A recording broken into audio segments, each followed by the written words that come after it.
So if you have a food motivated dog who is super motivated, you can start off with dropping food in the crate and letting him have it every day, every single meal time without fail. Okay, and so what you can do is start feeding the dog inside. Okay, and it can be this type of travel crate, or it can also be the grilled crate, which is the regular wire crate. Okay, and so but then again, if you have a dog who is older, like who is quite aged, like let's say 2 years old, 3 years old, and so on, who is an adult dog, okay, or if you have a dog who is not motivated with rewards typically, you can switch to a very simple, but it can be a bit difficult to understand and implement, but once you start working on it, you will understand how it works. It is a simple principle of leash pressure on and off. Okay, so right now he's sitting outside and he's okay with being inside on his own, but not when you try to get him in it. Okay, so how do we start it? So once the walk has ended, you freshen the dog up, and now it's time to put him into his den. Okay, so now we start off with putting the, so most people what they do when they hold the leash, they try to do like this. Don't keep the angle in the diagonal one. Okay, keep it straight, a little bit of pressure, don't drag. The key is not to drag it, the key is not to keep it very hila.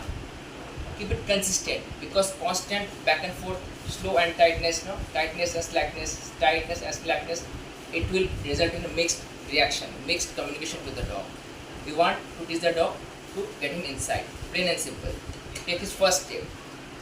Okay, we'll wait for the first step.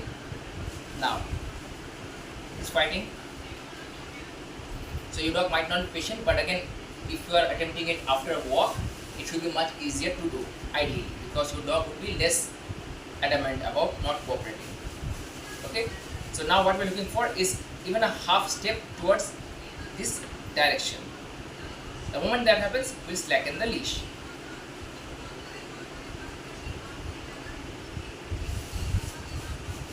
So remember, if your dog is crate trained, or if your dog is okay with crate, it's fine, it's very good. But if your dog is not crate trained, this is how we can introduce it. Yes, shabash. We are encouraging small steps. Good, shabash. Now again, we redirect him to the door. So keep the leash straight. That's where the communication is. If I do like this, the dog will go back. If I do like this, the dog won't move. It has to be straight in his level.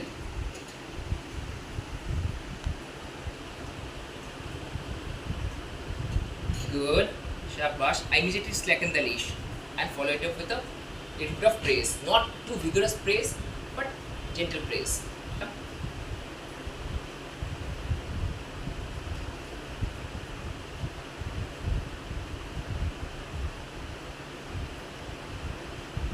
Nice, shabash. Again, follow it up with next pressure. Next one, nice pressure. Super. So contain your excitement, because depending on the dog, if it's a very excited dog, he'll appreciate it. But again, you want the entry to be low in excitement, because he's going to spending the night or the evening in his den. You want the mindset with which he gets inside a bit more calm, not hyped up. We are not looking for that mindset inside the crate. Okay, crate. Great. Nice, good. Again, press every little step towards the crate that he makes, but make sure you're simultaneously loosening the leash, slacking the leash. Good. Great. Shabash. Keep it low intensity in your excitement when you're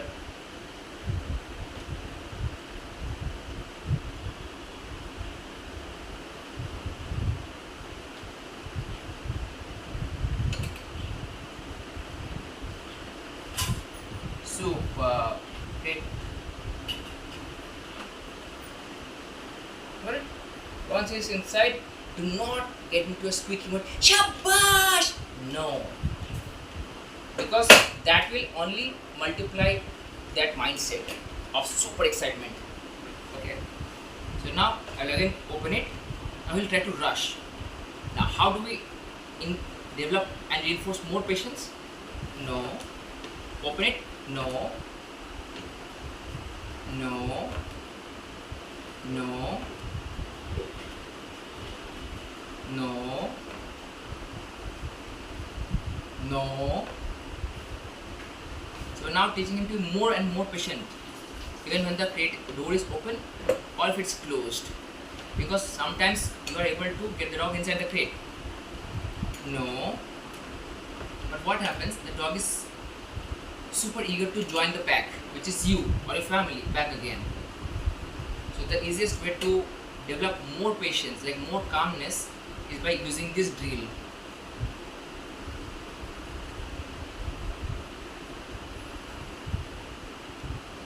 Please avoid baby talk at this point whatsoever, from this point onwards. If you do, then it's not, whatever work you have done so far, it will go to the dustbin. Because we are working on developing the calm mindset. That's what the program is all about. Because leading up to the day of the Diwali, we need the entire routine to be like a matter of fact.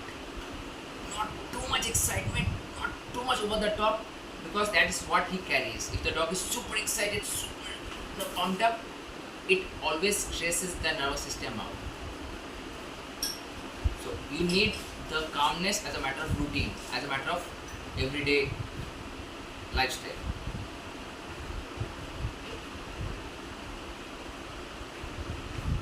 We are not looking for a sit, we are not looking for a down, we are not looking for a stand. The dog can choose whatever he wants. But here you can see he's even trying to pretend that he's sniffing a little bit.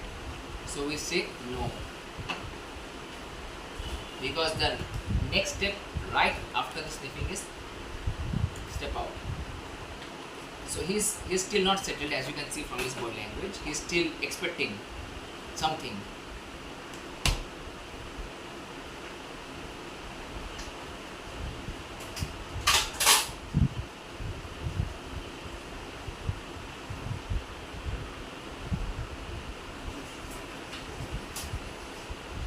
He's thinking about it. Deep thought. No.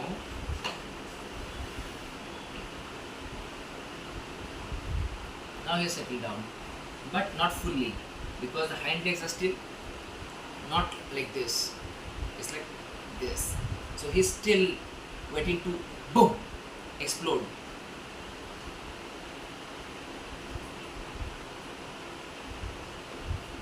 We let him do his meditation while he thinks about his wonders about his life decisions. Now he's settled. The back legs are flipped on one side. So typically after the crating is developed, you would want to cover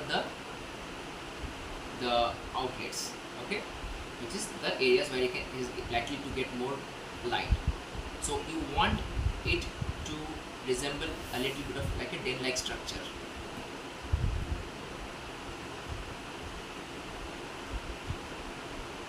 Done. We're done. Okay. So let's simply close it. That's it. You can put on a like cover. So try and avoid keeping the door open during the Diwali, because you want the dog to stay in his crate and settle there and absorb the sound that's going on. What many people do, they, in order to protect the dog from the loud sounds, they put on loud music. But please understand, the only way to fight stress is by going through that process of processing the stress. If you sugarcoat it, your dog will never truly be resilient of loud noises.